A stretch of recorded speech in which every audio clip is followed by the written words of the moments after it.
My name is Justine Chan, and I was born and raised in the Hampton Roads area. And I've really enjoyed living here. It's been a good community to be around a good group of diverse individuals. And so I'm just happy to, share my experiences and stories and background with you. In Cebu specifically. Mm-hmm.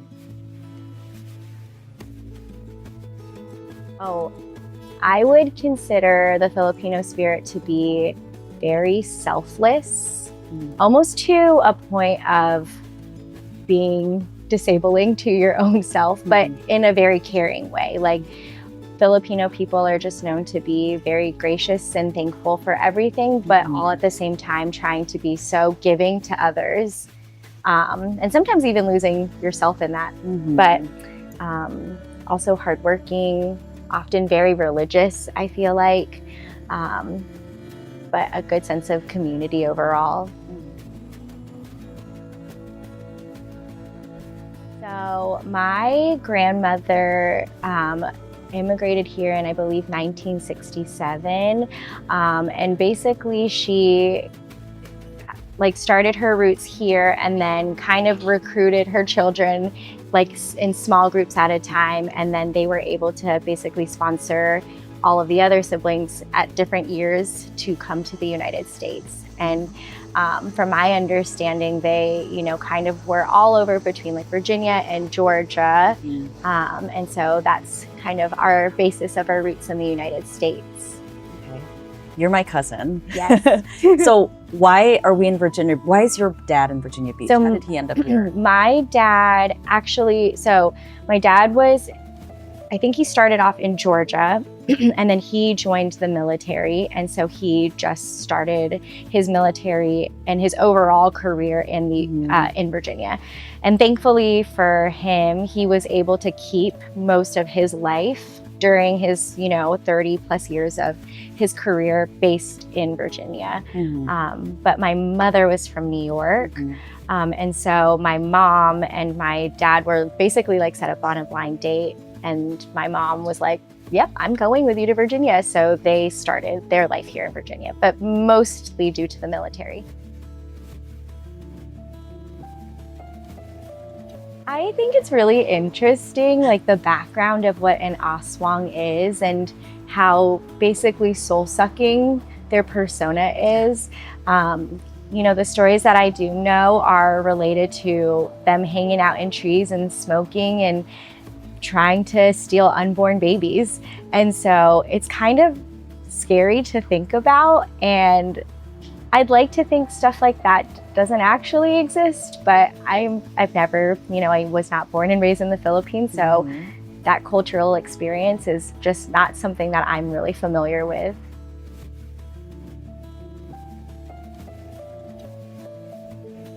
So my stories that I have are mostly from Lola, and Lola has talked about her experience of being outside and smelling this pungent odor of smoke. Oh. But I also think it's important to note that she also was smoking too. So was that the ASWANG or was that her? I'm not quite sure.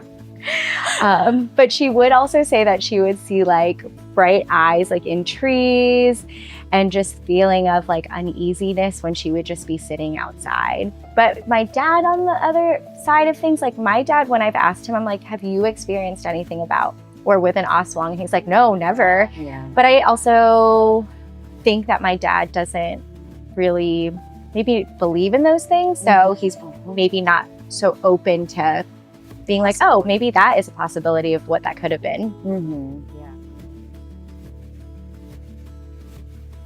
I think that being Filipino-American to me is just being surrounded by love and also being able to share that love with others. Thankfully in Virginia Beach, you grow up being in a very large Filipino community because of the military.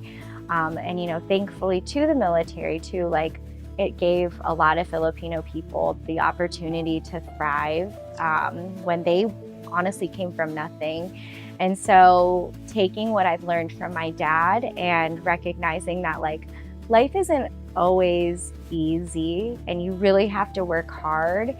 I feel like that's a lot of things that, especially as like first generation, like born and raised here, we do take that into consideration. We don't take things so lightly.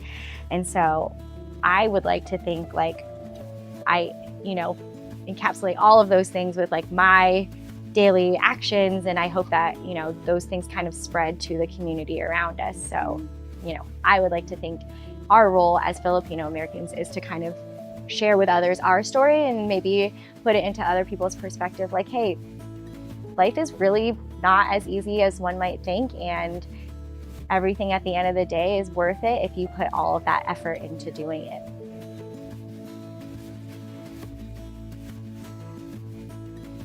I would like to think they would have integrated themselves into the community in some way, shape, or form.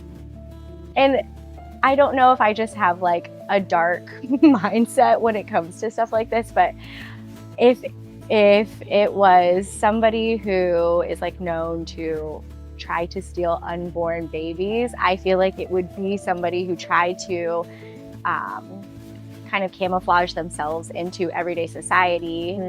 Okay. But still trying to have the same end goal. So would that be somebody abducting other people or like committing some larger crime and trying to be sneaky about it? That's just kind of where my mind goes. It's interesting, this idea of like ASWANG assimilation, right? Yeah. Well, yeah. Integrating themselves. Yeah. And then I do wonder too, like that's my understanding of an ASWANG, and somebody else's understanding of an ASWANG could be completely different. And they might think that that person might integrate themselves and then also do something better or instead of worse. But yeah.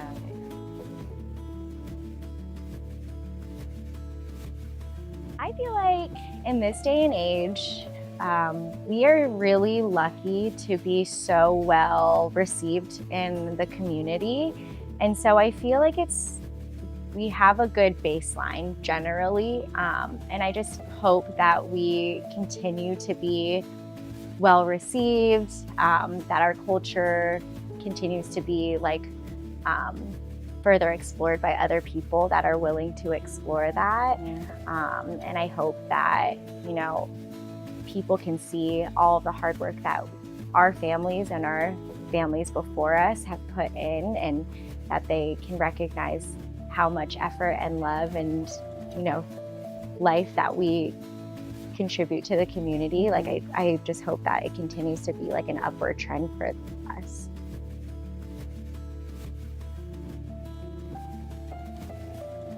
Oh, I love Angie's Bakery. Yeah.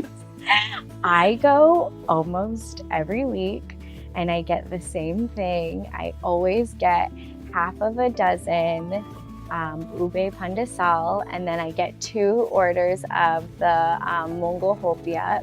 Oh my gosh. And I devour like half of the bag of bread in like 1 car ride back. And it's awesome. It's so good. But for bakeries, I love Angie's, but then I also love Glory's Bakery. So yummy. I've even been to Glory's Bakery. Glory's Bakery is so good.